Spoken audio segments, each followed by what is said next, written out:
Bonjour messieurs, donc aujourd'hui on est réunis avec mes associés pour vous rencontrer. On représente le fonds d'investissement HSB Paris. Et voilà, on voudrait que vous nous parliez un peu de votre projet parce qu'on a été intéressés, donc j'aimerais bien que vous en disiez un petit peu plus. Donc pour commencer, est-ce que vous pourriez nous présenter rapidement votre projet?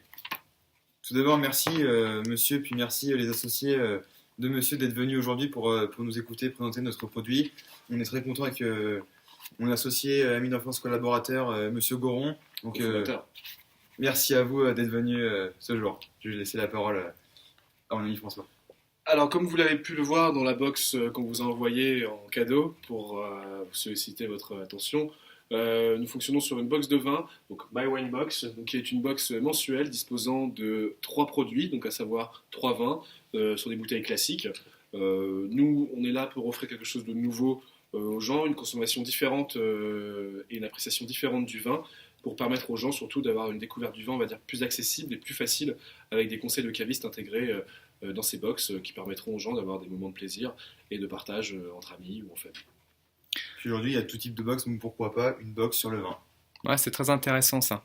Est-ce que vous pourriez, je suppose que vous avez réalisé un SWOT pour comprendre un peu vos forces, vos faiblesses, est-ce que vous pourriez me le présenter rapidement pour qu'on comprenne la structure un peu de l'existant? Alors, oui, tout à fait. Je vais commencer avec les opportunités menaces. Allez-y. Alors la grosse opportunité qu'on a, donc c'est le marché de la boxe qui est en croissante évolution.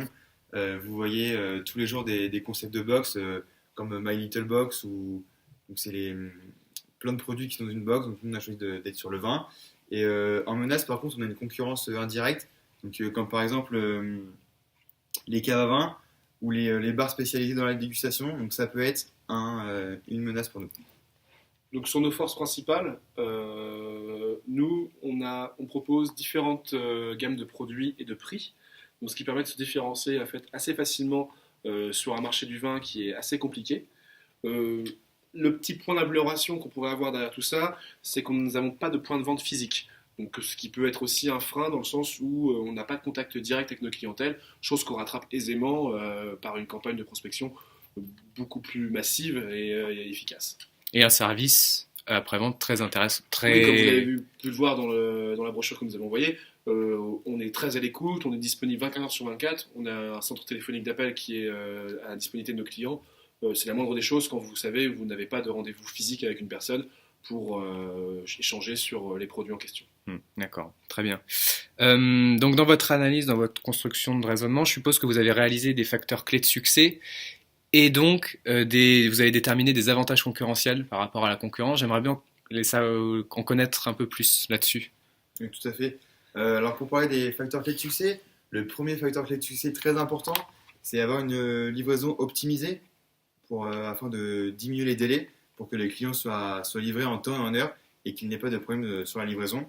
Mais également avoir un très bon référencement sur Internet pour que les consommateurs aient accès rapidement à notre site, donc à nos offres, à nos abonnements et à tout ce qu'on propose. Très bien. Donc en termes d'avantages concurrentiels, Ouais.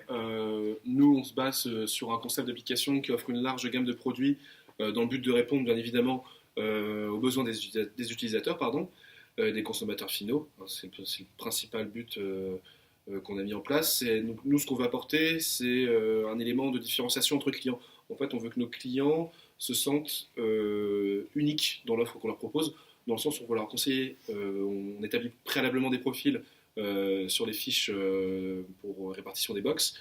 Et à partir de ces profils-là, on fait des fiches différentes qui nous permettent en fait, d'orienter les clients selon leur goût, que ce soit en termes de terroir, de couleur de vin, et notamment tout ce qui va être en termes de goût également. Donc ce qu'on nous propose vraiment, on essaie vraiment de proposer une gamme assez large pour que les gens se sentent en fait uniques donc, par rapport à ça et les orienter de la meilleure façon qui soit pour répondre à leurs besoins. Donc un peu une offre personnalisée des fois. Ça peut être... Voilà. On n'est pas dans une personnalisation à 100%, mais on essaye d'être le plus proche possible de nos clients. Parfait. Donc du coup, votre stratégie, c'est quoi votre grande stratégie pour... Alors on a une stratégie de spécialisation, Ouais. car nous restons sur le marché de la boxe, donc la vente et abonnement. Mais je pense qu'on peut même dire qu'on est qu'on est en train de pénétrer le marché, parce qu'on est sur un marché qui est déjà existant, un produit existant, un marché existant, mais on apporte un concept novateur nos touches à tous les deux, puis quelque chose pour améliorer le projet et que ça fasse un nouveau concept. Très bien. Donc concernant plus particulièrement votre cible, comment vous avez segmenté votre marché et du coup quel est votre cœur de cible si je puis dire? Donc tout d'abord, la segmentation elle permet d'effectuer des actions marketing. Donc après, ça va nous servir à nous de faire le cœur de cible, c'est hyper important. C'est grâce à celui-là qu'on va réussir à mettre en place nos actions commerciales, marketing, mais également à veiller à éviter d'éventuels conflits dans les segments. Et du coup, notre cœur de cible, donc il est basé sur une population entre 26 et 45 ans. Mmh.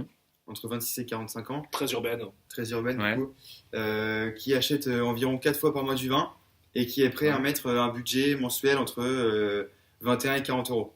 Donc ça, c'est notre cœur de cible. Ensuite, concernant homme ou femme, il n'y a pas de sexe prédominant. Et on a réussi à avoir ce cœur de cible grâce à un tableau qu'on a mis en place. On a mis des coefficients par critère et on a mis chaque critère avec son coefficient. Et au final, ce cœur de cible, donc le prototype type, on a un résultat de 31 et c'est notre plus grand résultat. D'accord, donc vraiment il y a eu une grosse analyse sur votre cœur de cible. Vous avez vraiment... Préalablement sur l'étude de marché, et ce qui ressort de notre cœur de cible, ça va être le fait que la Winebox, en fait, elle est idéale pour faire découvrir de nouveaux produits à mes amis et à mes proches. C'est vraiment cette population urbaine et cette tranche d'âge-là correspond exactement à cet ordre de mission. Très bien, ouais, je sens que vous avez vraiment travaillé sur le truc, là, sur le concept. Donc je suppose que vous avez travaillé un petit peu sur le mix marketing. Bien évidemment. Ouais, vous pouvez m'en dire quelques mots? Ouais, alors pour parler du produit et du prix, donc, comme vous avez pu le comprendre, c'est une box avec du vin. Donc 3 vins, 3 couleurs, rouge, blanc et rosé, avec des bouteilles classiques, tout ce qui est le plus classique. Mmh. Et au niveau du prix, on souhaite faire plusieurs types d'offres avec plusieurs abonnements sans engagement. Comme ça, les gens, s'ils veulent prendre pour 2 mois, 3 mois ou 2 ans, bah, ils peuvent faire ce qu'ils veulent. Ça leur laisse le temps de découvrir notre produit. D'où la personnalisation. Voilà. Donc pour enchaîner sur la distribution et la communication, sur la distribution, donc on est principalement sur Internet. Donc vu qu'on n'a pas de boutique, nous, ça nous entraîne. Comme je vous l'ai dit tout à l'heure, c'est peut-être un frein, mais c'est aussi un avantage quand on fait une réduction de coûts. Ah, ça c'est intéressant pour les investisseurs. Exactement. Et en termes de communication, on est sur une campagne de communication massive, donc sur tout ce qui va être réseaux sociaux, le mailing, bien évidemment, en ressources clients, et aussi la presse spécialisée et la presse quotidienne. Donc tout ce qui va être journaux de très grandes villes, ou les journaux gratuits par exemple également, qui sont disponibles dans les transports en commun, dans les très très grosses villes. Très bien, messieurs, merci. Je pense que avec mes associés, on a très bien compris le principe. Merci à vous. Donc on vous remercie et on vous tient au courant de l'avancée de